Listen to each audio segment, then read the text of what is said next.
रात के करीब 2 बजे थे। हॉस्टल में सन्नाटा और अमन अपने कमरे में अकेला।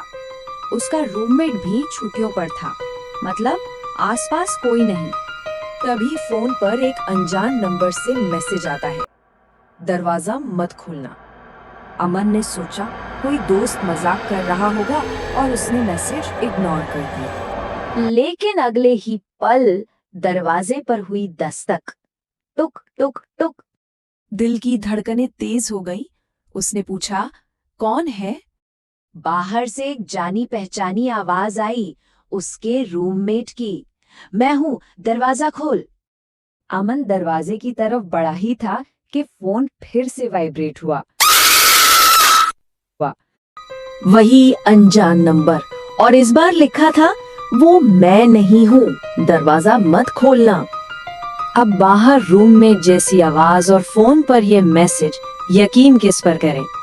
हिम्मत जुटाकर अमन ने दरवाजे के नीचे से बाहर झांकने की कोशिश की, पर जो देखा उससे उसकी रूह कांप गई।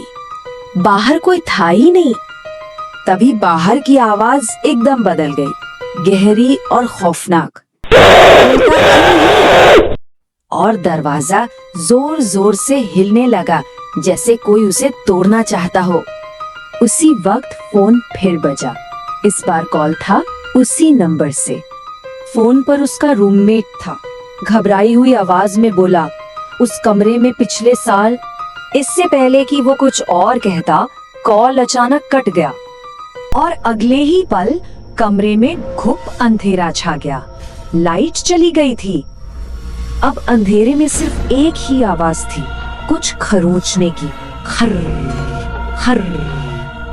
लेकिन ये आवाज दरवाजे से नहीं आ रही थी। वो आवाज अब ठीक उसके पीछे से आ रही थी और एक ठंडी सी फुसफुसाहट गूंजी। अब कहाँ जाएगा? मैं तो अंदर हूँ। तो कमरा तो बाहर से बंद था, लेकिन असली खतरा अंदर ही था। और फिर अमन के कानों में एक ठंडी फुसफुसाहट गूंजी, उसके सबसे बड़े डर की पुष्टि। खौफ से उसका शरीर तो मानो जम ही गया। और तभी उसे अपनी माँ की बात याद आई। उनकी सलाह थी, डर लगे तो भगवान का नाम लेना और कुछ भी तुझे छू नहीं पाएगा। बस कांपते होठों से अमन ने मंत्र पढ़ना शुरू कर दिया। अचानक कमरे में ठंडी हवा भर गई, जैसे कोई बहुत नाराज हो गया हो। और फिर पीछे से एक चीख सुनाई दी, बंद कर ये सब।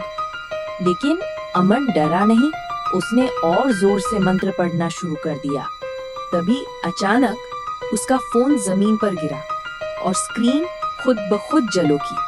फोन का फ्रंट कैमरा ऑन था और जो उसने देखा वो बहुत डरावना था। ठीक उसके पीछे एक काली आकृति थी, एक लंबी टेढ़ी परछाई जिसकी आंखें पूरी तरह सफेद थीं। पर अमन ने मंत्र पढ़ना जारी रखा और वो परछाई वो पीछे हटने लगी। तभी दीवारों पर अजीब निशान बनने लगे, मानो कोई बाहर निकलने के लिए उन्हें खरोच रहा हो। और फिर दरवाजा अपने आप खुल गया। बाहर से एक तेज रोशनी आ रही थी। अमन को अपना मौका दिख गया। वो बिना पीछे देखे सीधा बाहर बारिश में भागा। पर पीछे से एक भयानक चीख आई, तू बच नहीं पाएगा, मैं वापस आऊंगा। अगली सुबह जब लोग उसके कमरे में पहुंचे तो उन्हें एक संदेश मिला। दीवारों पर खनोच कर लिखा था, तुमने उसे बचा लिया, लेकिन वो अब अकेला नहीं है।